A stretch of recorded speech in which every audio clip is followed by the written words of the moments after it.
Welcome to Parenting Unscripted. I am your host, Katie Collette, and we have a very special guest today from CHKD. This is Dr. Ashley Anderson. She is a pediatric dentist. Dr. Anderson, thank you so much for joining us for Parenting Unscripted. Thank you for having me, Katie. I'm excited to be here. Oh yeah, I think this is such an important topic. There are so many questions. I know when I first had my son of when we should start brushing his teeth and when should we take him to the dentist. So we are going to get to all of those questions in just a moment. But first, could you share with our viewers what made you decided that you wanted to focus on pediatric dentistry? Sure. I think there's a piece of me that refuses to grow up, that will always be somewhat of a kid at heart. But in all seriousness, I was attracted to, of course, in dental school, you're exposed, like medical school, to all of the different specialties in the dental world, from endodontics to oral surgery to orthodontics and so on. And pediatrics just kind of clicked. It was easy to make children feel at ease, to joke around with them. I tend to be a big clown with my patients, but pediatrics in general is just so attractive to me in that we get to have relationships with the children. Yeah. We get to watch them grow up. We get to play an influential role in their habits and also be a part of their family unit as well, to a certain extent. I get to be a a magician. Yes. Of course, a doctor, sometimes a coach, a mentor, a friend, a cheerleader.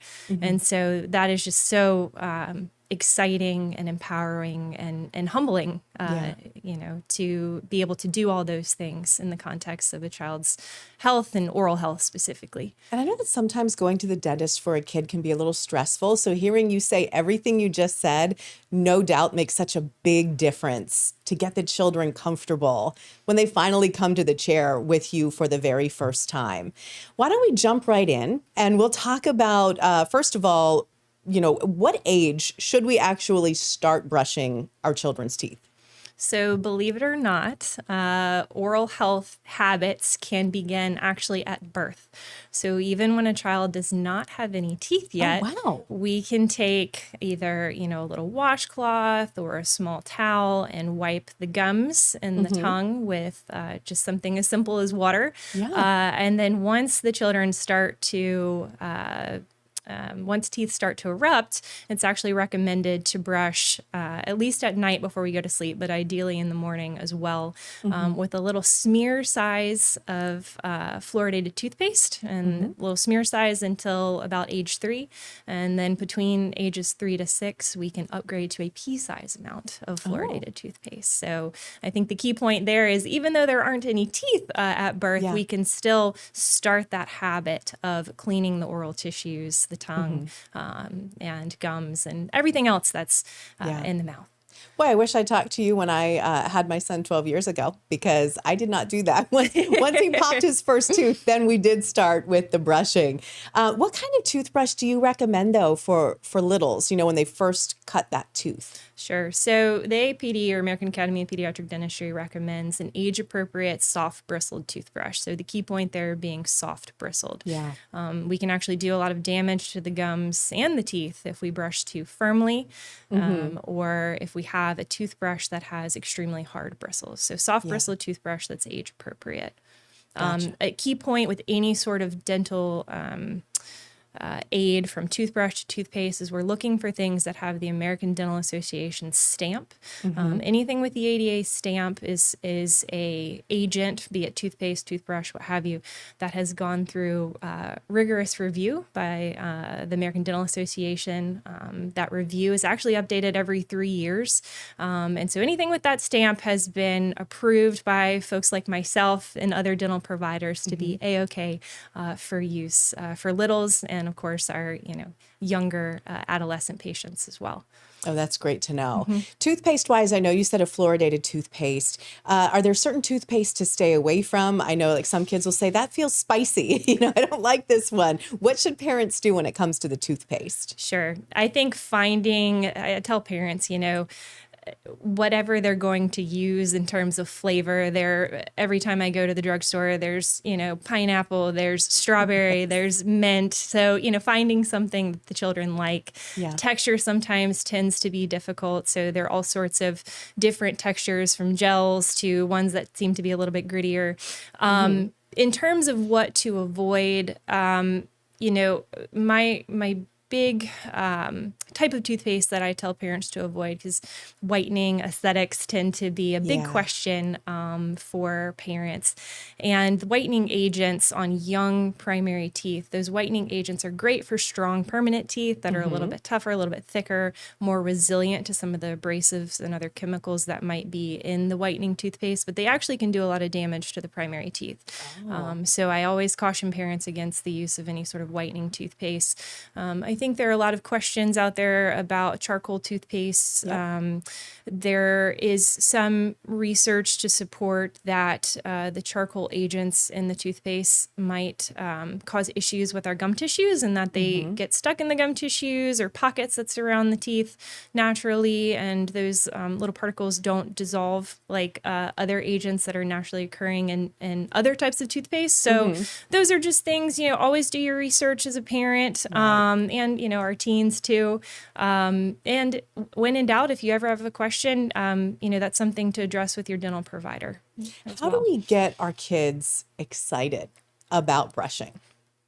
So I always tell parents, they're children, they're not robots. Right. And so while we always want the trajectory surrounding comfortability in the dental office, oral hygiene habits to be an upward trend, a close look at that upward trend might show that the line actually looks like this. Yeah. So I think the biggest take-home point is to meet the child where they are at and to find a way. Positive reinforcement goes a lot farther than negative reinforcement. Yes. So finding ways to make brushing fun. The AAPD actually has a calendar on their website, American Academy of Pediatric Dentistry.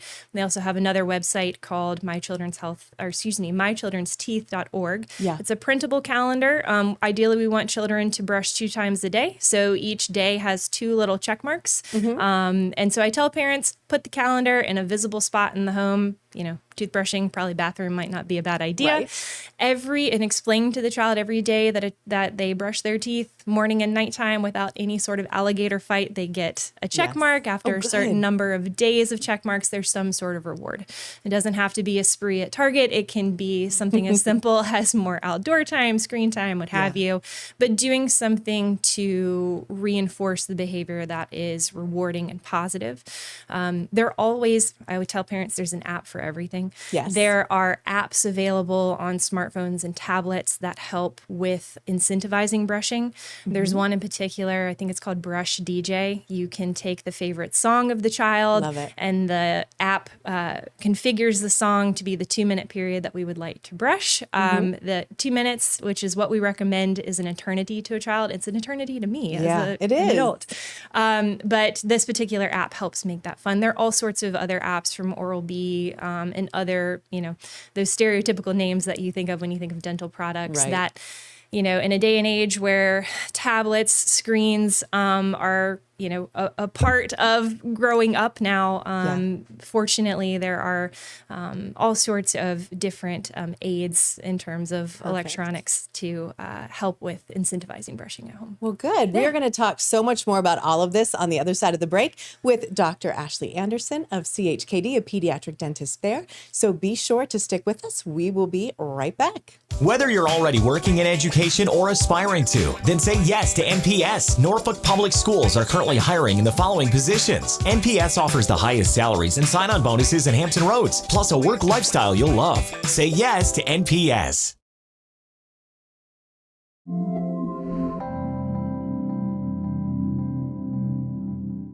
Welcome back to Parenting Unscripted. I am your host, Katie Collette, and we are continuing our conversation with Dr. Ashley Anderson. She is a pediatric dentist with CHKD. And we've been getting so much great information from you about prepping our kids for the dentist and when to brush their teeth.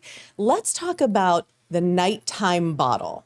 Is that okay to do once our kids have brushed their teeth maybe and already gone to bed? Sure. I get this question in the office quite a bit. I also see the consequences of nighttime bottle use in the office quite a bit. I think that the hinge point is what is in the bottle. So, in theory, we would like a child to be weaned off bottle usage between 12 to 14 months of age. All pediatric dentists stress we want to go to bed with clean teeth. A lot of things happen at nighttime that cavity-causing bacteria really enjoy, from dryness of the mouth to obviously all sorts of plaque and debris can remain on our teeth at nighttime. And we don't want to feed that bacteria with milk, juice. There are all sorts of things that I've heard as a provider that go into those bottles at nighttime. So if we are going to use a bottle at nighttime, I tell parents make sure it's water only. But the other piece of it is not only what's in the bottle, but also what the bottle does to the development of the teeth, the palate, the mouth, the shape of the arches as well. So I stress to parents, try to wean off that bottle between 12 to 14 months. And in addition to that, making sure if we are going to extend past that time, because again, like I said earlier, they're children, not robots, that we exchange what's in the bottle from milk, juice, what have you, to water only. So at least we're not feeding the bacteria that are naturally occurring in our mouth with those yummy sugar-containing liquids. Yeah. Yes. That is great advice. Why should we take our child to a pediatric dentist rather than, the regular dentist that we've gone to as adults for years? Sure. That's a great question. Pediatric dentists, for those that might not be familiar, we're all general dentists that have decided to complete an additional 2 to 3 years of training to specialize in the complexities and the surprises and all those wonderful hats that I mentioned earlier that come with working with children. So, we receive specific training on child psychology, growth and development of not only the whole child, but also the mouth and the teeth.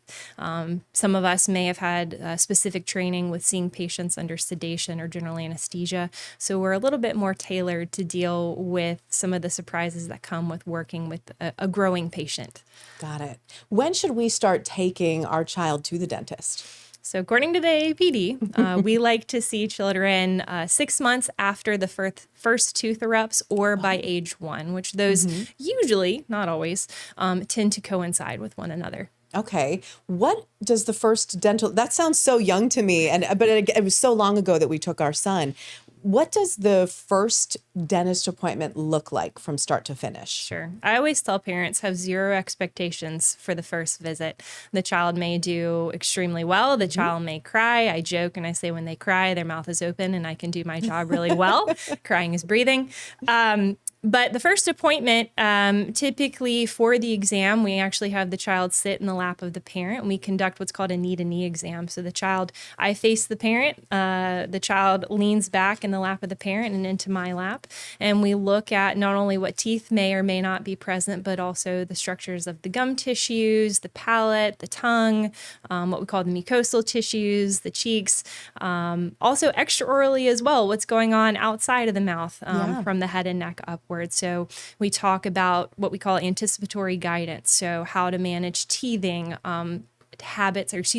tips for brushing at home, bottle usage, pacifier use, thumb sucking, trauma prevention too. A lot of times as kids are growing and learning how to walk, we see issues of kid versus coffee table, kid versus kitchen floor, and what to do if, something happens that we don't want, like one of those incidents, when to go to the dentist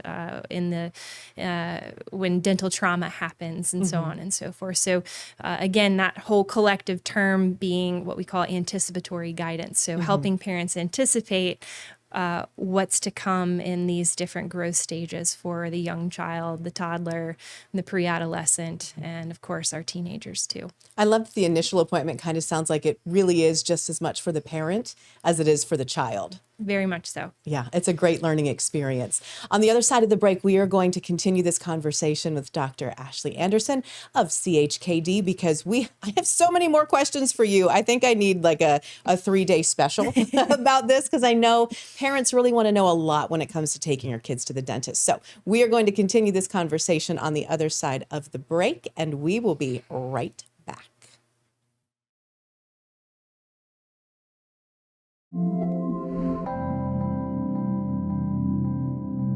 Welcome back to Parenting Unscripted, where we are continuing our conversation with Dr. Ashley Anderson of CHKD. And Dr. Anderson, I really want to touch on the population that you serve at CHKD in your role as a pediatric dentist there. Sure. So this is a new service line for the hospital. Dental decay is the most common chronic disease of childhood. It's more common than asthma, more common than pediatric obesity. And so therefore, there is a significant need for dental care within, obviously, the bigger picture, but also, Hampton Roads as well. But we know that dental decay can affect some patient populations to a greater extent than others. And that patient population often is our special needs population or underserved population. And so this program, long story short, is focused on serving our medically complex patients, our special needs community, and our underserved community as well. And so we have grown quite a bit and since my start in February, and have been very well received by the hospital and our community as well. I think that speaks volumes. I mean, we already know that we have one of the best children's hospitals around anywhere. So then the fact that you can also focus on pediatric dentistry when just would, like you said, so many children and their families are affected by the need for good dental hygiene. It's one of the most important things we can do for ourselves. I think that's so incredible that now there's a whole focus on that at CHKD. I'm so glad you're a part of that. It's very obvious that our community is blessed just by hearing you say that you like to be a magician for the kids to make sure that they are well taken care of. And I know that that provides so much relief and comfort for parents. So thank you for that. I think that's incredible. Let's talk about the fact that there are some people out there who think when it comes to baby teeth, they don't matter because they just fall out. I tell parents all the time, little teeth are actually a really big deal. Baby teeth are the guidepost. Think of them like air traffic control for the permanent teeth as they come in. They help and they fall out at a certain time in order to direct those teeth to come in. And so when we lose baby teeth too soon due to decay, infection, and other adverse issues, we lose that space maintenance function that they serve. Our primary teeth also help with speech development. Right. Of course, we know that the mouth can be, I call it a crystal ball for what is happening south of the head and neck. So there are lots of things that can occur in the mouth that can direct us to things that might be going on within the body that help us direct how to address those issues. And then finally, for our medically compromised children, oftentimes the dental clearance is needed prior to other surgeries that are very important. So the health of the primary dentition directly impacts the growth, the development of the permanent dentition, and also taking a step back from, the health and science of it, if we are telling our children and showing our children that taking care of their baby teeth is important, we initiate that habit formation early on in life so that they grow up to be teens and then adults that know that taking care of their teeth is an important thing to do. Also, we help with the relationship that they form with the medical community and, of course, the dental community. That coming to see us is not a source of fear, but something that is important and a regular thing to do. So again, our children don't grow up to be adults that have significant dental fear or unmet dental needs. And jumping off of that, what are some of the best approaches for us when it comes to helping our children who might be a little nervous about a visit to the dentist? Like I said earlier, meeting a child where they're at is the key to helping them have a successful appointment. There are all sorts of resources on the APD and mychildrensteeth.org website to help hype them up to come to the dentist, from visual schedules and stories. I think the language that we use as parents prior to the appointment is critical. We want to use positive terms, not things like shot and scary and, all of the negative connotations that sometimes get wrapped up in what happens at the dentist. So the language that we use, the imagery that we may show them, and practicing. There are all sorts of toys and other things that help simulate dental exam and going to the dentist. So helping coach a child with those things at home. So when they see those things in real life, not the toy version, that they at least know what's going to happen and what those things are used for. I know that my son is very prize motivated. So I was like, hey, bud, after this appointment, when it's done, you get a prize from the dentist. And he was like, hold up. Oh, yes. I get a prize? Yes. So he was in it. Sticker and prize bribery are very much a thing. Yep, it works. Absolutely. This is the one time the bribery really is okay. Yes. Like, here you go, kiddo. Stickers are awesome, especially the puffy stickers. Oh, the kids love them. But I digress. What would you say are the most common dental hygiene problems that you find in young children? Sure. Technically, plaque-induced gingival inflammation, or more commonly, gingivitis. Gingival inflammation can be caused by a lot of different things, but more often than not, it's poor oral hygiene.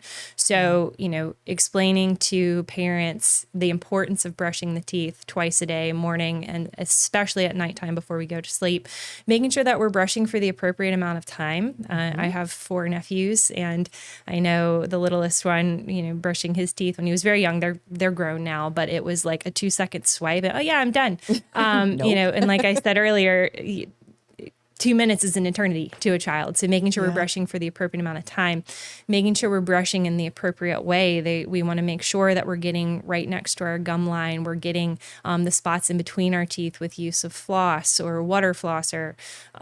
So technique, it's not just time. It's not just the amount of times that we're brushing, but making sure we're doing it in the correct way as well.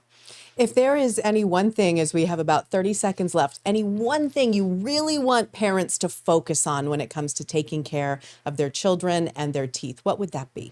Sure. I think making sure that brushing, at least at night before we go to sleep, is a non-negotiable, that it is part of the nighttime routine. It's part of the wind down process prior to sleep, and that it's something fun and something that the child looks forward to, because then that trickles into my experience with them in the office, that this is a fun environment. Taking care of our teeth is something that can be a fun experience. Absolutely. Dr. Ashley Anderson of CHKD, thank you for joining us today. I know your schedule is so busy, so we certainly appreciate your time. Thanks for having me. Absolutely. Can't wait to have you back on. So Absolutely. Come on back. And thank you, everyone, for joining us for this episode of Parenting Unscripted. Remember, you can watch new episodes of Parenting Unscripted every Tuesday morning at 9 o'clock right here on Wavy Plus. Thank you so much for joining us today. Be good.